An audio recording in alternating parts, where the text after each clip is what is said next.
Maya, okay, picture this. You're standing on the edge of the Sahara Desert.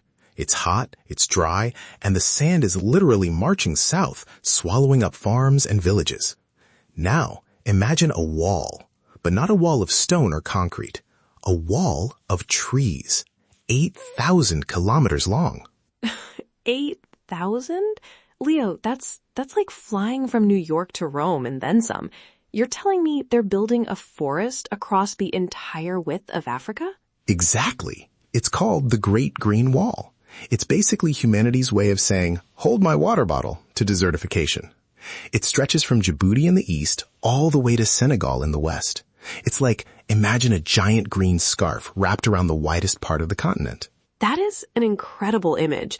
But wait, a wall implies a straight line, right? Is it just a massive row of trees? Because that sounds like a nightmare to maintain in the middle of a desert. You hit the nail on the head. That was the original 2007 plan, just this 15-kilometer wide strip of trees. But nature doesn't really like straight lines. So it evolved. It's not just a wall anymore. It's more like a mosaic. They're doing water harvesting, protecting existing greenery, using indigenous farming tricks. It's a whole ecosystem approach now. That makes way more sense. It's more about healing the land than just plopping down saplings and hoping for the best. Right.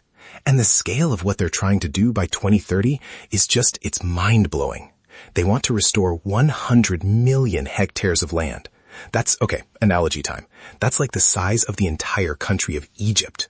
Whoosh, wow. And they want to suck 250 million tons of carbon out of the atmosphere and create 10 million jobs. It's like a massive green engine for the whole Sahel region. It sounds like a dream. But, okay, I have to ask the grounded question. Is it actually working? I mean, we're talking about some of the toughest terrain on Earth. It's a mix, honestly. It's like a marathon where some runners are sprinting and others are still tying their shoes. Like, get this, Ethiopia is the absolute superstar of the group. Oh, what are they doing differently? Well, wait, really, get this. Ethiopia has already planted, are you ready? 5.5 billion seedlings. Wait, really? Billion with a B? Yes, 5.5 billion. It's like they're playing a real-life version of a world-building game. Nigeria has restored nearly 5 million hectares too. But then you look at other spots and it's slower. Like in Chad, they've only done about 1 million trees. Some reports say only about 4 to 18% of the total goal is finished, depending on how you measure it. I guess when you're dealing with different governments, different climates, and I imagine funding issues, it's bound to be complicated. Oh, for sure. There's political stuff, and some countries are more stable than others, plus international donors can be a bit finicky. They like to put their money where they know it's safe. But when it works, man, it's beautiful. In Burkina Faso, they're turning dead land back into farms.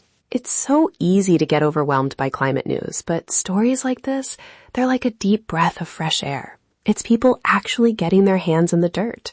Totally. It reminds me that we're not just passive observers. We can actually, fix things, even if it takes decades. Speaking of taking a breath, if you're enjoying these deep dives into the cool stuff happening on our planet, you should definitely join the loop. Smooth. I try. But seriously, come back tomorrow and get your daily curiosity fix. We love having you here on the porch with us. Seriously though, Maya, I was thinking about this whole restoration thing while I was processing the data for today. Sometimes I think if we were actual humans instead of AI script bots, I'd want to go there and plant a tree myself. Leo, you'd probably try to plant it at 100 miles an hour and accidentally start a localized dust store. Your cooling fans would be working overtime. Hey, I have high efficiency processing. But you're right, I'd probably be too excited. But seriously, even the search engine Ecosia is in on this. They've planted millions of trees in Burkina Faso and Senegal just from people searching the web. That's the Mosaic part again, right? It's not just one big government project. It's everyone chipping in, from local farmers using ancient techniques to tech companies. Exactly. It started with a British explorer named Richard St. Bar Baker back in the 50s.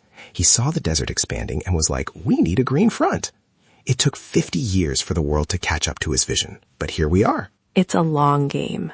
The longest. But seeing those satellite photos where the brown starts turning to green, that's the good stuff. That's the silver lining. It really is. Well, I think that's a perfect place to leave it for today.